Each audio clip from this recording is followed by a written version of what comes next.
Dear brothers and sisters in the Lord, ప్రభునందు ప్రియమైన సహోదరి సహోదరులారా, today's verse for our meditation is taken from the book of Leviticus, chapter 26, verse 12. నేటి దినము మన ధ్యానం కొరకు లేవియాకాండం 26వ అధ్యాయం 12వ వచనం నుండి తీసుకొనబడింది. I will walk among you and will be your God.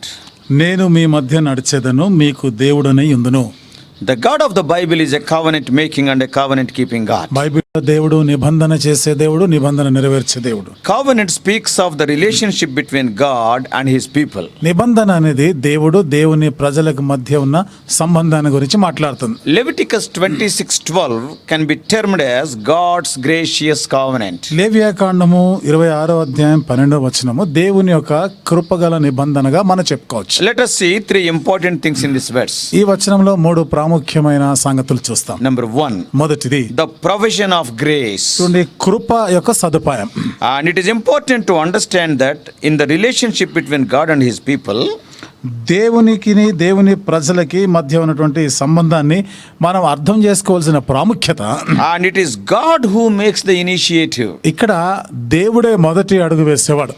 In the salvation story, మన రక్షణ విషయంలో కూడా you can observe that always the sinless God took the initiative to save the sinful man. ఎల్లప్పుడూ పాపరహితుడైన దేవుడే పాపభూయిస్తున్నటువంటి ఈ మానవుని రక్షించడానికి మొదటి అడుగు వేసినవాడు. Note the context of the promise in Leviticus 26 chapter. లేవియాకాండం 26వ అధ్యాయంలోని ఈ వాగ్దానంలో ఉన్నటువంటి సందర్భాన్ని We గమనించండి. read in the next verse 13. ఆ తర్వాత వచనంలో 13వ వచనంలో మనం చదివితే, I am the Lord your God who brought you out of Egypt. మిమ్మును ఐగుప్తు నుండి విడిపించినటువంటి మీ దేవుడైన యెహోవాను నేను. So the Lord is reminding them that he set them free and then gave them his law. దేవుడు వారికి జ్ఞాపకం చేస్తున్న సంగతి, మొదట వారిని విడిపించిన తర్వాత ఈ ధర్మశాస్త్రం యొక్క విధులను అప్పగిస్తారు. The same pattern is evident in Exodus 20 verses 1 and 2 at the beginning of the 10 commandments. ఇదే నమూనాని మనము నిర్గమకాండం 20 అధ్యాయంలోని మొదటి 2 వచనాల్లో ఈ 10 ఆజ్ఞల విషయంలో కూడా అది నిర్ధారణ అవుతుంది. So the Lord stresses that freedom from bondage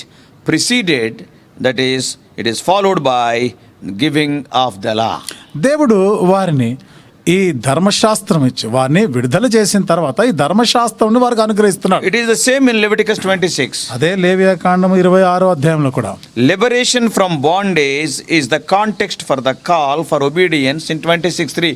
First he liberated them, then he is calling for obedience. 26వ అధ్యాయం 3వ వచనంలో మొదట ఆయన ఆ బంధకాల నుండి వారికి విడుదల, స్వేచ్ఛ, స్వాతంత్ర్యాన్ని ఇస్తాడు.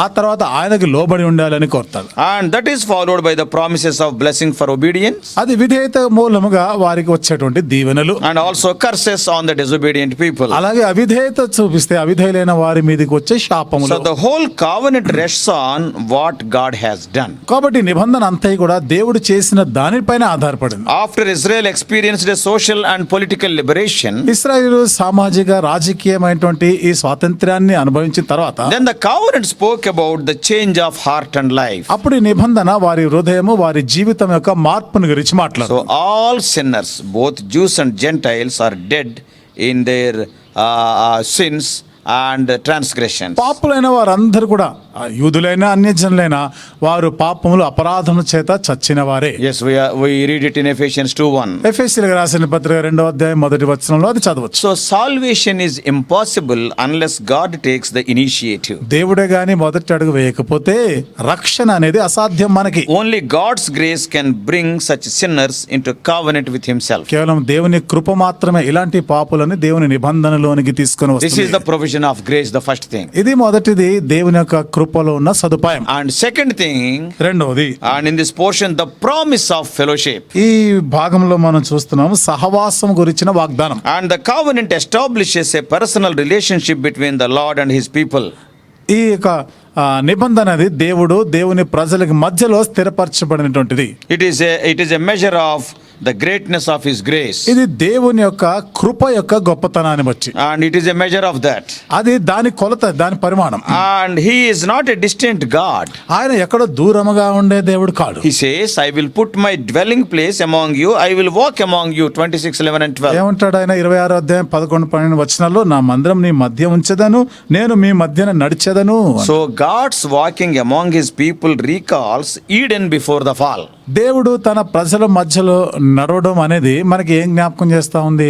అక్కడ ఆ మానవులు పతనం అయిపోక ముందు ఏదైనా తోటలో ఉన్న సంగతి జ్ఞాపకం చేస్తా. God walked with Adam and Eve, but fellowship was lost through man's sin. దేవుడు ఆదాము అవ్వలతో కలిసి నడిచినవాడు అయితే మానవుడు చేసిన పాపమును బట్టి ఆ సంబంధం ఎడబాటు వచ్చింది. Now God graciously restores the covenant that was broken. ఇప్పుడు దేవుడు ఎంతో కృపతో విరగగొట్టబడినటువంటి ఈ సంబంధాన్ని మరలా కడుతున్నాడు. And it should amaze us that this infinitely great and holy God should seek fellowship with us. అనంతమైనటువంటి పరిశుద్ధమైన ఆ దేవుడు మనతో సహవాసం చేయాలని ఆశపడుతున్నాడు. ఈ సంగతి ఎంతో అద్భుతమైనది, Oh, గొప్పది. that's what John is writing in 1 John 3:1. ఆ మాట మొదటి యోహాను 3:1 ఆయన రాస్తున్నాడు. How great is the love that the Father has lavished on us, that we should be called the children of God. 1 John 3:1. మొదటి యోహాను రాసిన మొదటి పత్రిక 3:1 రాస్తున్నాడు. మనము దేవుని పిల్లలమని పిలువబడినట్లు తండ్రి మనకెట్టి ప్రేమను అనుగ్రహించెను చూడుడి. In the covenant of grace, God gives himself to us. కృప నిబంధనలో దేవుడు తనకు తానుగా మనకి And అప్పగించుకుంటున్నాడు. he is promising, I'll be your God. నేను మీకు దేవుడనై ఉంటాను అని వాగ్దానం And we can చేస్తున్నాడు. never exhaust the meaning of those words. ఆ మాటల యొక్క అర్థము ఎన్నటికీ తరిగిపోనిది. And he will be to us everything that we need. చూడండి, మనకు అవసరమైనవన్నీ కూడా ఆయనే మనకు అయి ఉన్నాడు. And not only does he save us from sin, పాపము నుండి మనల్ని రక్షించడం మాత్రమే he కాకుండా indwells us by the Holy Spirit. పరిశుద్ధాత్మ ద్వారా మనల్లో నివసిస్తాడు. And he enables us to serve him. ఆయనను సేవించడానికి మనకు And he సహాయపడతాడు. remakes us progressively into the image of Christ. మరలా క్రీస్తు స్వరూప్యములోనికి మార్చబడులాగిన సహాయపడతాడు. All of our spiritual life and growth flow from our covenant relationship with God. మన ఆత్మీయ జీవితం అంతా కూడా దేవునితో ఉన్నటువంటి ఆ నిబంధన బాంధవ్యాన్ని బట్టి జరుగుతుంది. So the first one is the provision of grace. కాబట్టి మొదటిది కృప యొక్క సదుపాయం. And the second one is the promise of fellowship. రెండవది సహవాసం గురించిన వాగ్దానం. And the third one and final one is the privilege of belonging. మూడవది ఆఖరిది మనం ఆయనకు చెంది ఉండట వలన వచ్చే ఆధిక్యత. We are told in Genesis 1:27, ఆదికాండం 1:27 చెప్పబడిన we సంగతి. are made in the image of God. మనము దేవుని స్వరూపములో సృష్టించబడ్డాం. What does that mean?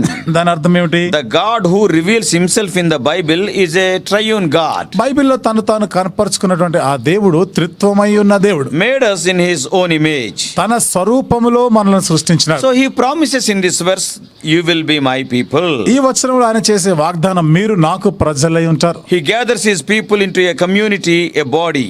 తన ప్రజలందరినీ కూడా ఒక సంఘముగా, ఒక శరీరముగా ఆయన In పిలుస్తున్నాడు. the Old Testament, పాత నిబంధనలో this took the form of the nation of Israel, and in the New Testament, it is the global church. ఇది పాత నిబంధనలో ఇశ్రాయేలీయులను సమకూర్చే విషయంలో, క్రొత్త నిబంధనలో సార్వత్రిక సంఘముతో So పోల్చబడింది. as the members of this community, కాబట్టి ఈ సంఘములోని అవయవములుగా, సభ్యులముగా, and as the members of this body, ఈ శరీరంలోని అవయవములముగా we have a place of service. మనమే సేవ చేయడానికి మనకంటూ స్థానం ఉంది. The nature of service is stated in 1 Peter 2:9. కాబట్టి సేవ చేసేటువంటి దీని యొక్క ఈ నైజం గురించి పేతురు రాసిన మొదటి పత్రిక 2:9 రాయబడింది. That you may declare the praises of him who called you out of darkness into his wonderful light. కాబట్టి ఆశ్చర్యకరమైన తన వెలుగులోనికి మిమ్మల్ని పిలిచిన వాని గుణాతిశయములను ప్రచురం చేయటం. So this includes telling others about him and what he has done to save sinners. ఇది తనను గురించి, తాను నీ జీవితంలో చేసినది, పాపుల ఎడల ఆయన జరిగించిన కార్యం ఇతరులకి ప్రచురించే దాని గురించి కూడా మాట్లాడతాం. Our responsibilities include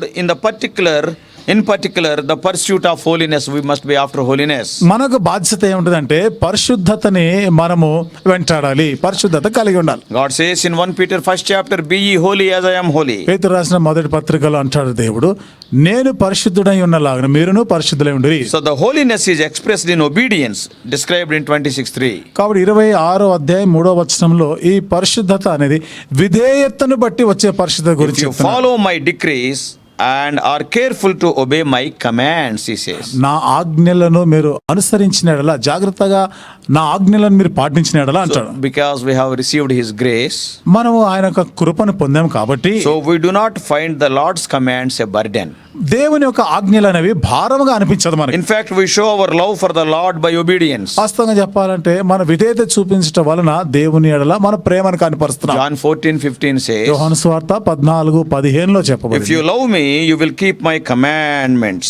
మీరు నన్ను ప్రేమించిన ఎడల నా ఆజ్ఞలను గైకొందురు. So in this warm and loving covenant fellowship with the Lord and with his people, we find life and He made us to live it. కాబట్టి దేవునితోనూ దేవుని ప్రజలతో మనకున్నటువంటి ఈ సహవాసంలో మనం ఎంతో ఈ మధురమైనటువంటి అనుభవాన్ని అనుభవిస్తున్నాం. And it is not just for this world. ఇది ఈ లోకం మట్టుకే కాదు. The fellowship will be enjoyed in full in heaven and in the new creation. ఈ సహవాసము పరలోకంలో నూతన సృష్టిలో సంపూర్ణంగా అనుభవిస్తాం. As it is written in 21:3 of Revelation. ప్రకటన గ్రంథం 21:3 రాయబడిన Oh, ప్రకారం it is possible when Christ returns. క్రీస్తు తిరిగి వచ్చినప్పుడే ఇది సాధ్యం.